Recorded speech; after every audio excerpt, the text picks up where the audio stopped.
sequência, então, no nosso estudo da série de Fourier, estudando agora um recurso importante que é o efeito da simetria.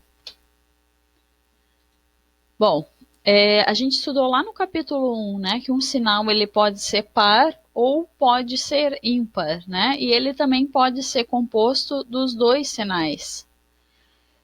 Dessa forma, a gente tem uma simplificação, né? Se a gente conhece esse recurso de simetria, a gente consegue ter uma simplificação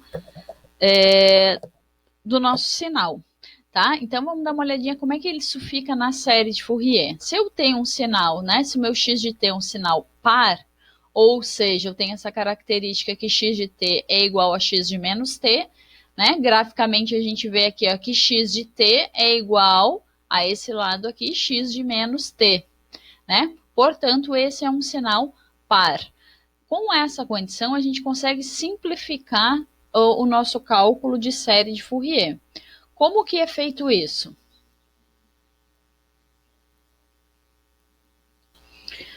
Portanto, se eu tenho uma simetria par, eu vou fazer a seguinte análise. A gente tem que a zero, né, a componente contínua do sinal, ela é o inverso do período, integral de um período do meu sinal x de t. Bom, a gente pode reescrever, então, como 1 sobre o período integral de menos t0 sobre 2 a t0 sobre 2, que é um período de x de t.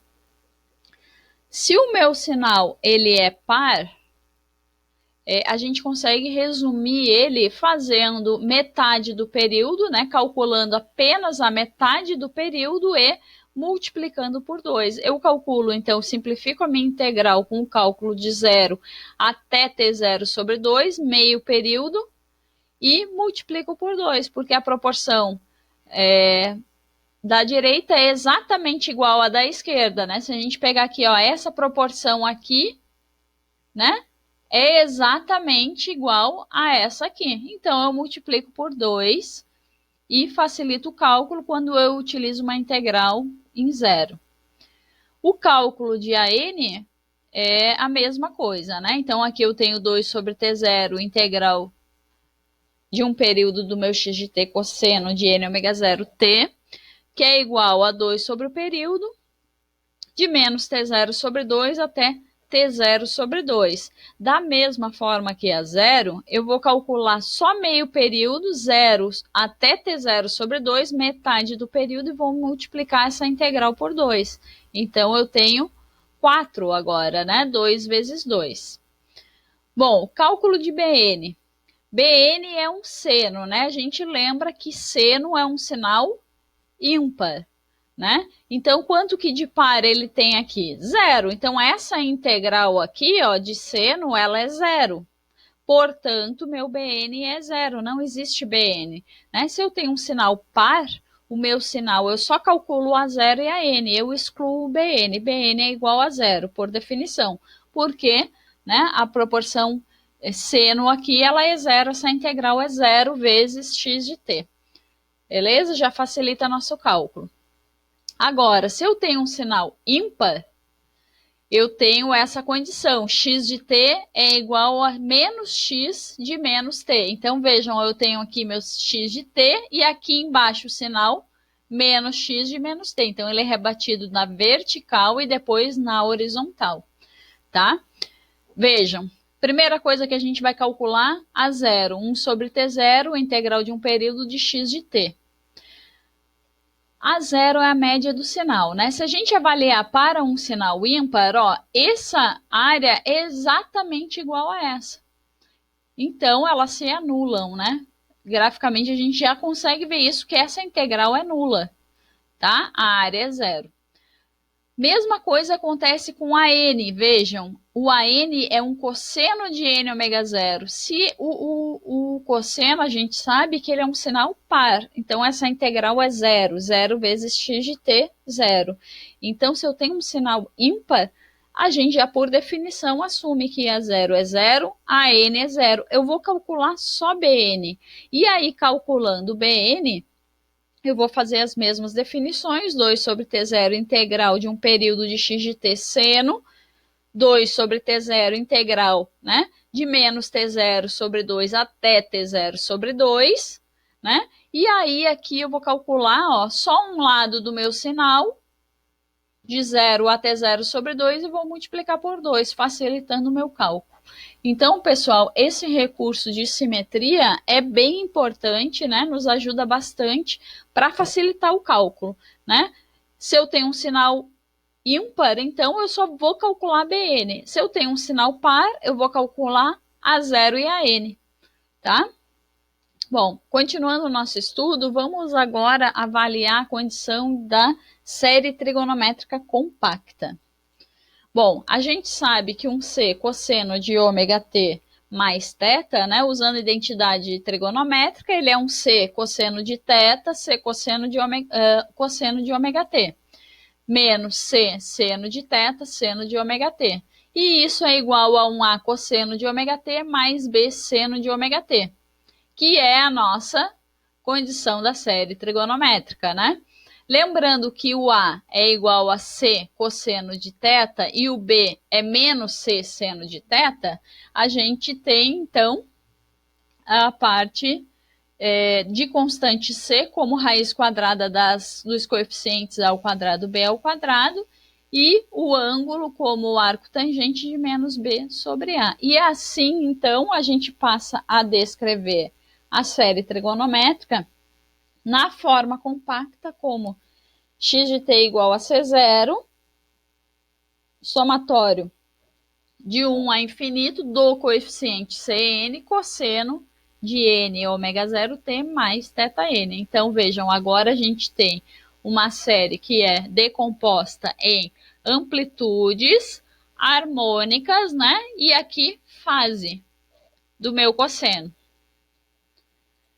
Bom, esses coeficientes C0, Cn e θn são obtidos através dos coeficientes da série trigonométrica já estudados, A0, AN e BN, através das seguintes relações. O C0 é próprio A0, que é a nossa componente contínua, tá? Cn é a raiz quadrada dos coeficientes ao quadrado, AN mais BN, e θ, né, nossa fase, é o arco tangente de menos BN sobre AN. O que nos proporciona o trabalho com a série trigonométrica compacta? Então, ela nos permite obter o espectro da expansão em séries de Fourier. Com isso, a gente consegue verificar a contribuição de cada harmônica na composição de sinal, ou seja, quanto de amplitude cada harmônica contribui para que a gente componha o nosso sinal. Lembrando que Fourier demonstrou que a gente precisava de infinitas harmônicas, né?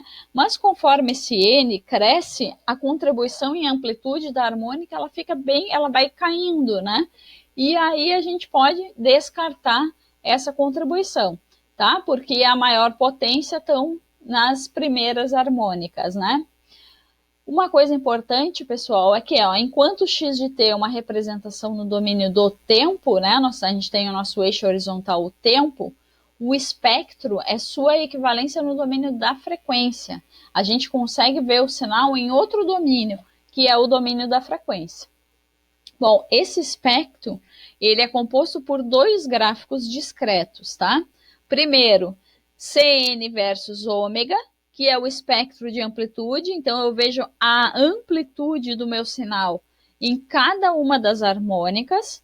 E fase versus ômega, ou seja, eu vejo o espectro de fase, né, a fase do meu cosseno em cada uma das suas harmônicas, tá?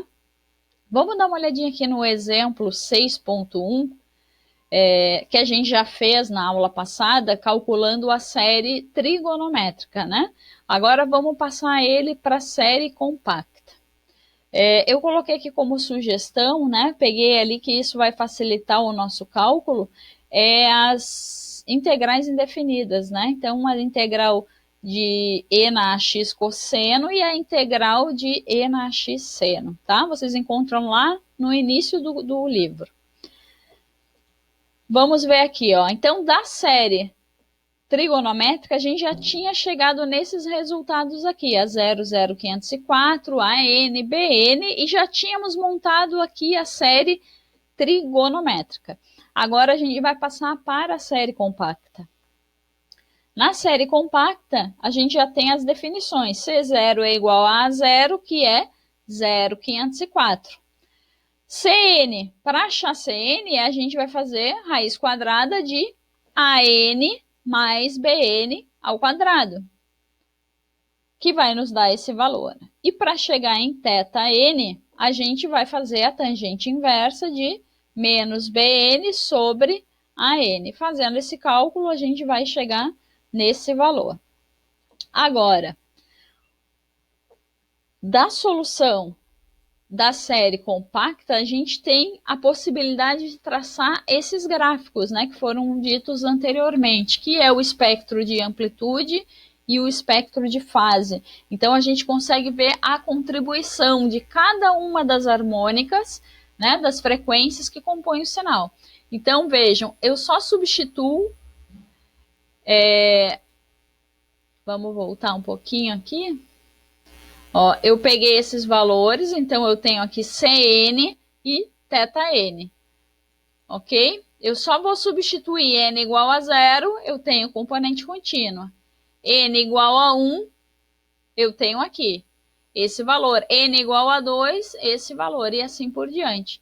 Tanto no espectro de amplitude e fase. Eu pego dessas expressões e substituo n igual a 1, n igual a 2, e assim eu tenho as contribuições das harmônicas em cada uma das frequências, tanto no espectro de amplitude quanto no espectro de fase. Então eu sei, olha, que conforme eu vou aumentando o número de harmônicas, olha, a contribuição de amplitude ela vai ficando bem pequena, tá? Ela vai se reduzindo. A maior potência estão nas primeiras harmônicas do sinal. Bom, como exercício, pessoal, eu vou recomendar que vocês façam o exemplo 6.1, né? Vocês já têm ele pronto da série trigonométrica, passem para a compacta. Também o exemplo 6.4 da página 539 e o exercício 6.1, né? E vou pedir que vocês utilizem a simetria nesse exercício para facilitar o cálculo de vocês. Ok, pessoal? Até a próxima!